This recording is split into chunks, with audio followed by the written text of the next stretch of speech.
Suntem ceea ce mâncăm nu este doar un clișeu. Când vine vorba despre sănătate, alimentația joacă un rol esențial. Pentru persoanele care trec printr-un tratament pentru cancer, dar și pentru cei care doresc să prevină această boală, învățarea despre rolul alimentelor este o etapă fundamentală. Astăzi discutăm despre legătura dintre alimentație și cancer. Ce alimente sunt permise, ce alimente ar trebui evitate, ce mâncăruri sunt asociate cu riscul de a dezvolta cancer și ce mâncăruri ar putea ajuta la reducerea riscului.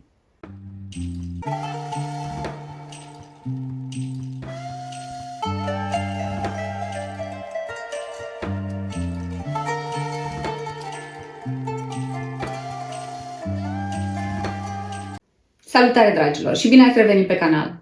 Știu sigur că episodul de astăzi prezintă interes pentru o categorie mare de persoane, nu doar pentru cele diagnosticate cu cancer sau care au trecut prin acest proces și vor să minimizeze șansele unei recidive. Cred că toată lumea este interesată să afle în ce mod se poate pune în pericol, uneori inconștient, și în ce mod poate ajuta organismul să se protejeze împotriva unor afecțiuni fatale precum cancerul. Pentru o mai mare ușurință, am împărțit discuția de astăzi în 4 capitole principale, structurate astfel: alimente asociate cu riscul de cancer, alimente antiinflamatoare care pot reduce riscul de cancer, alimente permise în timpul tratamentului pentru cancer, alimente interzise în timpul tratamentului care pot interfera cu acesta și cu toate stângăciile inerente oricărui început. Dacă simțiți că acest canal va aduce plus valoare vouă sau cuiva apropiat, vă rog să vă arătați sprijinul abonându-vă, partajând conținutul cu persoane care le-ar putea ajuta și dați like la acest video.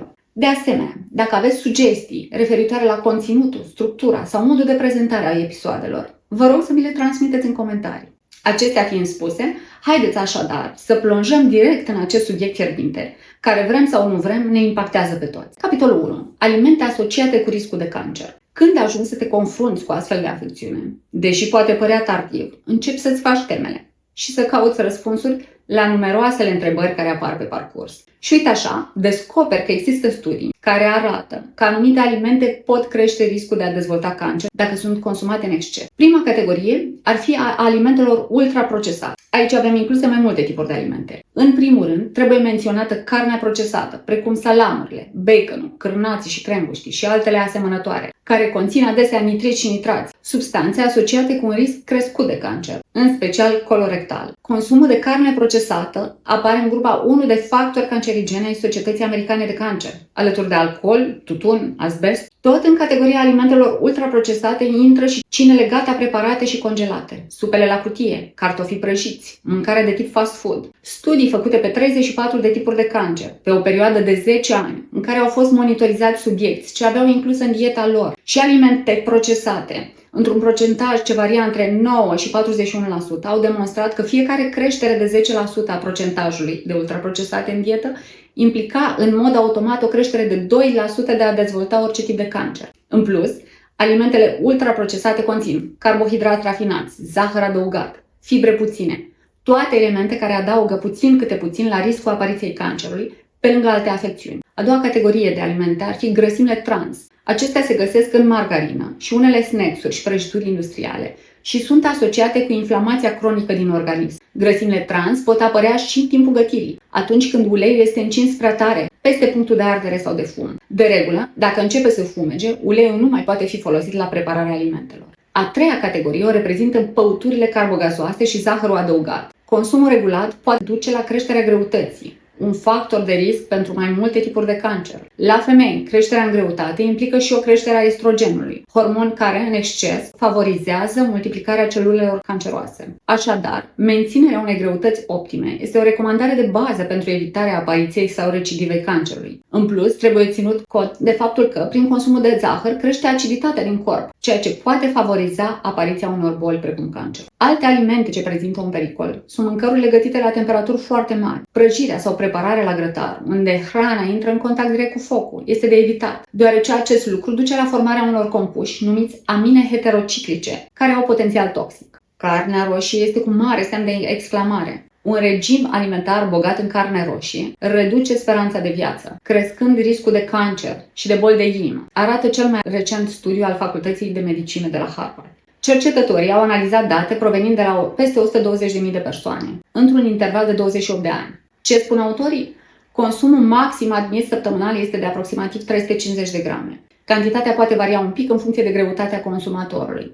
Însă, dacă adăugăm o porție în plus, circa 85 de grame de carne roșie neprocesată dietei, riscul de deces crește cu 13%, de boală cardiovasculară cu 18% și de cancer cu 10%. Nu în ultimul rând, deși tehnic nu sunt alimente și e de la sine înțeles, trebuie totuși precizat, clar, faptul că prin consumul de alcool și de tutun este favorizată apariția cancerului. Deși acești factori fac subiectul altei discuții, nu putem să nu-i menționăm, aceștia aparținând clasei 1 de factori cancerigeni. Dar știți care e partea bună? Faptul că avem la dispoziție o serie de alimente care pot reduce riscul de cancer. Anumite alimente sunt cunoscute pentru proprietățile lor în lupta împotriva cancerului. Așadar, introducerea lor în dieta zilnică poate sprijini prevenția bolii și, surprinzător, nu sunt deloc puține sau greu de procurat și de consumat. Iată lista celor mai benefice tipuri de alimente în lupta împotriva cancerului. 1. Fructele de pădure. Afinele, zmeura și murele sunt bogate în bioflavonoide antioxidante, cu proprietăți tonice, antibacteriene, anticanceroase și de combatere a îmbătrânirii. Pot fi introduse la micul dejun, alături de un iaurt sau ca gustare între mese. Preferabil este să fie consumate proaspete, însă și varianta de fructe congelate rapid își păstrează din proprietăți. 2. Citricele. În urma diferitelor tratamente anticancer, chimioterapie, radioterapie, intervenții chirurgicale, nivelul de antioxidanți din corp este foarte scăzut, ceea ce implică un sistem imunitar slăbit. Lămâile și portocalele, bogate în vitamina C și fitonutrienți, previn riscul de apariție a cancerului, în special de stomac și de colon. Portocala este printre puținele fructe ce conțin vitamina B, iar antioxidantul numit hesperitină inhibă dezvoltarea cancerului la sân. Atenție! Din familia citricelor, grapefruitul este interzis pe perioada administrării chimioterapiei, deoarece poate interfera cu unele medicamente. 3. Legumele crucifere. Brocoli, conopida, varza de Bruxelles, conțin compuși care ajută la detoxifierea organismului și reduc riscul de cancer. Aceste plante bogate în fitonutrienți, caroten, fier, vitaminele C, E și grupul de B, stimulează sistemul imunitar al organismului, crescând producția de leucocite și anticorpi. 4. Legumele boabe, fasolea neagră, lintea, năutul, prin conținutul lor bogat de fibre insolubile, scad colesterolul din sânge și riscul de boli cardiovasculare și incidența cancerului de colon. 5. Roșiile au un conținut bogat de potasiu, vitamina C, fibre și reprezintă cea mai bogată sursă naturală de licopen. Licopenul este o substanță care reduce incidența infarctului, reduce riscul de cancer de prostată, protejează articulațiile, mușchii și celulele cerebrale de efectul îmbătrânirii. Licopenul nu este distrus prin gătire, așadar puteți pregăti baze pentru mâncare din roșii cu usturoi, utilizând 2 din alimentele de bază împotriva cancerului. Dacă tot am vorbit de usturoi, iată de ce este considerată o plantă miraculoasă, cu numeroase proprietăți. Diminuează riscul de boli cardiovasculare, scade nivelul de LDL colesterol și crește HDL colesterol, scade cantitatea de lipide din sânge, fluidifică sângele, reduce tensiunea sanguină, are proprietăți antifungice, antibacteriene și antivirale. 7. Semințele și nucile. Prin conținutul lor bogat de oligoelemente minerale, stimulează sistemul imunitar și cresc capacitatea de apărare a organismului. Atenție totuși la conținutul lor caloric ridicat, deoarece, consumate în cantități mari, pot duce la creșterea în greutate, iar o greutate prea mare implică un risc de apariție sau de recidivă a cancerului. Așadar, porția zilnică recomandată nu ar trebui să depășească un pumn din aceste alimente minune. 8. Turmericul. Turmericul este o plantă rădăcinoasă, folosită ca și condiment natural. E cunoscut și sub numele de curcuma longa și face parte din familia ghimbirului. Rădăcina de turmeric conține un compus special numit curcumină, ce are proprietatea de a reduce inflamația. Scăderea nivelului inflamației poate diminua și riscul ca afecțiunile să progreseze și să devină acute. Turmericul este utilizat pentru a ameliora afecțiuni care se manifestă prin durere și inflamație, ca de pildă boli cardiovasculare, Alzheimer, unele afecțiuni degenerative și cancer. Totuși, în cazul în care sunteți sub tratament cu tamoxifen, turmericul este interzis, deoarece interferează cu impactul terapeutic al medicamentului anticancerigen. 9. Peștele gras. Somonul, macroul și sardinele sunt surse excelente de acizi grași omega-3, care reduc inflamația și implicit riscul de cancer. Aceste surse de grăsimi sănătoase ar trebui consumate de cel puțin 2 ori pe săptămână pentru a beneficia de conținutul lor nutritiv, bogat în proteine de calitatea 1, vitamine A, D, E, B12 și minerale, fosfor, iod și potasiu. Ceaiul verde. Ceaiul verde are proprietăți antioxidante, antiinflamatoare, antibacteriene. Acestea se datorează conținutului bogat de compuși activi, precum catehina, având un efect antiinflamator și susținând funcțiile creierului. Ceaiul verde ajută la recuperarea după chemobrain, acel efect secundar al chimioterapiei, care conduce la pierdere de memorie, dificultăți în a susține conversații complexe sau la imposibilitatea de a realiza mai multe sarcini în același timp. O ceașcă pe zi asigură necesarul de antioxidanți care să-ți sprijine corpul în lupta împotriva cancerului. Capitolul 3. Revenind la persoanele diagnosticate cu cancer, care urmează un tratament împotriva bolii. Pentru ele, ce tipuri de alimente sunt recomandate în timpul tratamentului? Tratamentele pentru cancer, cum ar fi chimioterapia sau radioterapia, pot afecta organismul în moduri semnificative, iar alimentația trebuie adaptată pentru a sprijini procesul de recuperare. Așadar, trebuie să ne bazăm pe o dietă cât mai diversificată, cu minim 2/3 din farfurii ocupate de plante, legume, fructe leguminoase, cereale integrale, semințe sau nuci, iar un sfert până la 1/3 din farfurie reprezentând sursa de proteină slabă, pește, pui, curcan. Iată cum ar trebui să arate farfuria ideală în această perioadă dificilă și nu numai. Ca să facem o scurtă trecere în revistă, din dieta zilnică a persoanelor diagnosticate cu cancer, nu trebuie să lipsească următoarele alimente. 1. Fructe și legume proaspete. Acestea sunt o sursă excelentă de vitamine, minerale și antioxidanți care pot sprijini sistemul imunitar. Încearcă să consumi fructe precum mere, portocale, fructe de pădure și legume precum spanac, brocoli, morcov sau dovlecei. Important este să alegem o gamă cât mai variată de fructe și legume, astfel încât să acopere toate culorile din natură. 2. Proteine slabe.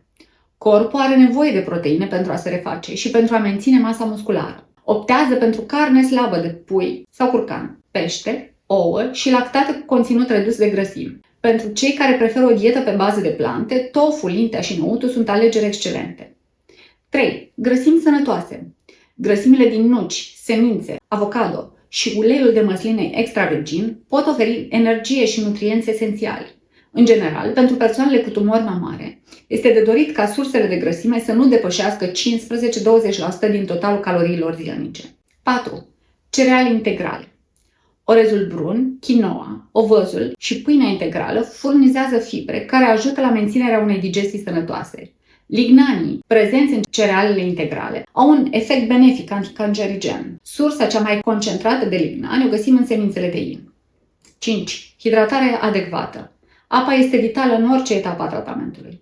Ceaiurile din plante, cum ar fi ceaiul de ghimbir sau mușețel, pot fi de asemenea utile pentru reducerea grețurilor. Capitolul 4. Alimente interzise în timpul tratamentului. În timpul tratamentului pentru cancer, există anumite alimente care pot agrava simptomele sau care pot fi periculoase pentru un organism deja slăbit. 1. Alimentele procesate. Mezelurile, snacks-urile și mâncărurile semi-preparate conțin adesea aditivi, conservanți și grăsimi trans care pot afecta negativ organismul. 2. Carnea roșie și grăsimile saturate. Știm deja, consumul excesiv de carne roșie, cum ar fi vita sau porcul, poate fi asociat cu inflamația, ceea ce întârzie procesul de recuperare. 3. Zahărul rafinat și dulciurile. Zahărul nu este un combustibil pentru cancer, cum se spune adesea, dar consumul excesiv poate contribui la inflamație, la o dietă dezechilibrată și la creșterea în greutate, ceea ce sporește riscul apariției sau recidivei bolii. 4. Alcoolul. Acesta poate interfera cu tratamentele și poate afecta funcțiile ficatului, esențiale pentru detoxifierea organismului. Și trebuie ținut cont de faptul că ficatul este agresat în tratamentele cu citostatice, așadar nu trebuie să-l mai obosim și mai mult prin consumul de alcool. 5. Alimentele crude sau insuficient gătite. Pentru cei cu sistem imunitar compromis, alimentele precum sushi, ouăle crude sau lactatele nepasteurizate pot prezenta riscuri majore de infecții. 6. Pe lista de interzise, în timpul tratamentului, mai apar grapefruitul, ceaiul de sunătoare și uneori turmericul, care pot interfera cu acțiunea unor citostatice. Care ar fi concluzia după atâtea căutări? În primul rând, trebuie să înțelegem că nu există alimente minune care să te vindece peste noapte, dintr-o singură doză. Mâncarea are un efect cumulativ și sinergic. Totuși este important să nu cădem în cealaltă extremă și să privim hrana ca pe un stres. Ea trebuie să reprezintă unul din momentele plăcute ale zilei. La fel, trebuie ținut cont de faptul că alimentația este doar o parte dintr-un stil de viață sănătos, care poate influența prevenirea sau recuperarea în cazul cancerului. Echilibru, diversitatea și evitarea extremelor sunt cheia unui stil de viață sănătos. Așadar, Nu uita, puterea de a-ți transforma viața începe cu alegerile pe care le faci zi de zi. Sănătatea este un dar, iar alimentația este una dintre cele mai puternice unelte pentru a o proteja. Dacă ți-a plăcut acest video, te aștept în comentarii cu întrebări sau experiențe proprii legate de acest subiect. În încheiere, le mulțumesc tuturor care fac parte din această comunitate. Fiecare like, comentariu și abonare contribuie la crearea unui spațiu unde putem învăța și crește împreună. Până data viitoare, zile liniștite tuturor și să nu uităm. Enjoy!